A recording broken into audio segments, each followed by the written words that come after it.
The title of the book is Big Machines. The story of Virginia Lee Burton by Sherry Dusky Rinker. Illustrated by John Rocco. This is Virginia Lee, but everyone in Seaside Folly Cove simply calls her Ginny.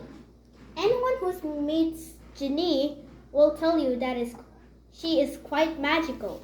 She makes things grow in an enchanted garden. She talks to the chickens and the sheep and even the little pip mouse. And of course, they share all their secrets. And everyone knows who Ginny will tell you. She can fly. But of all the very special things about Ginny, perhaps what's most amazing about her is what she creates with her very magical wands. With a few taps of a wand, Ginny creates animals.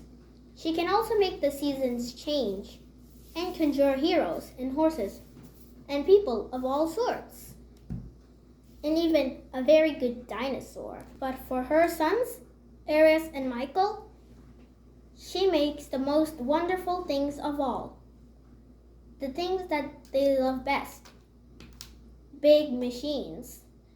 It begins with a line, black and rough, then a squiggle, and a rub.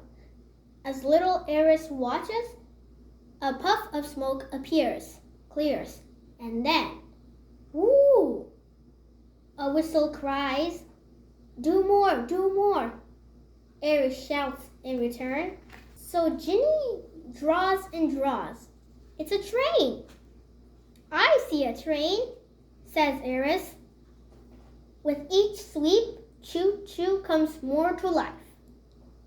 She zips and zooms down the tracks. Choo-choo rings her bell, and with Ginny's magic, begins to tell the story of the time that she escaped. To Aries' delight, choo-choo trucks off to exciting, even dangerous adventures.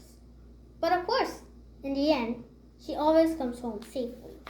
Michael loves watching big trucks, hard at work, digging and building, constantly moving.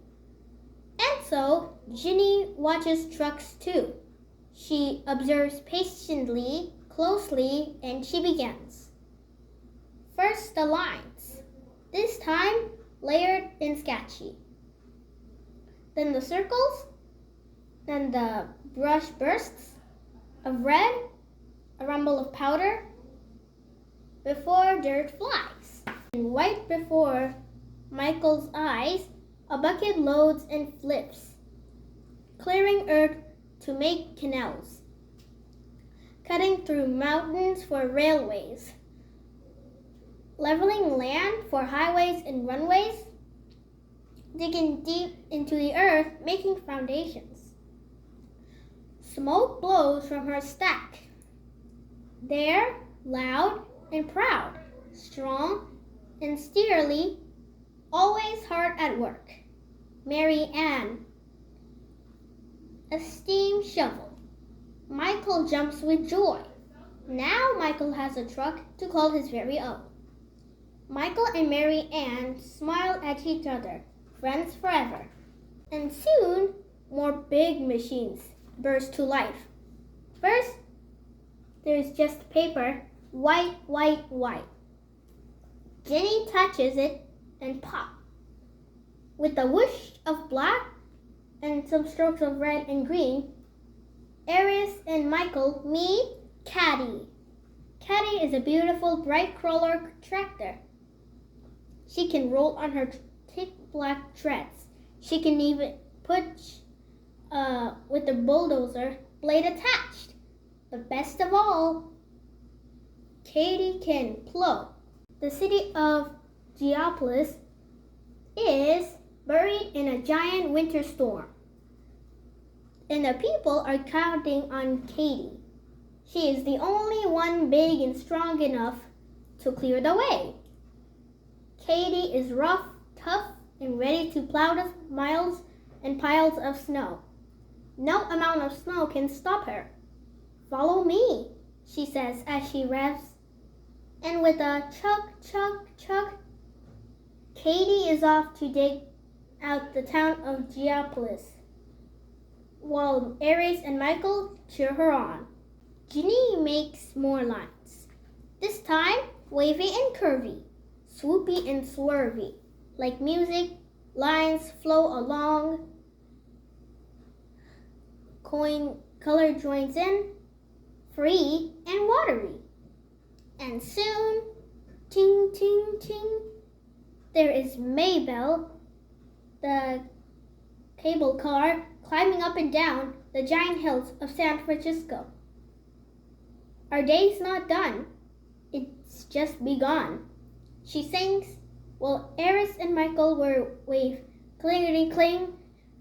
Maybelle rolls away to do the job that she loves. Next, Ginny makes a little house. Pink and smiling, surrounded by apple trees on a hill covered with daisies. That doesn't seem like our kind of story, says the voice, pointing. Don't worry, says Ginny as she keeps working. Suddenly, before her eyes, Mary Ann is there. Then cars appear racing along. Tractors and trolley cars in there. A tow truck pulls a car with a flap. Trains and buses, even a subway. Big construction vehicles roll in, smoky and strong, hauling heavy loads. Ginny draws and draws. Roads, buildings, traffic. People all in a hurry. It is much too much. Skies darken. The little house sags. And Aries and Michael are worried. And then, just like that, the little pink house is saved by a truck. The boys jump up. That truck is the hero. A truck saved the day. Ginny smiles to herself. Well, of course, they see it that way. Choo Choo and Mary Ann, Katie, Maybelle, and all of her truck around the little house. Big, powerful heroes, hard-working and happy, and each special and wonderful, just like Ginny. And that is how, here in Jolly Cove, Ginny's big machines and their stories came to life, quite magically, for Aris and Michael, and for you. The end.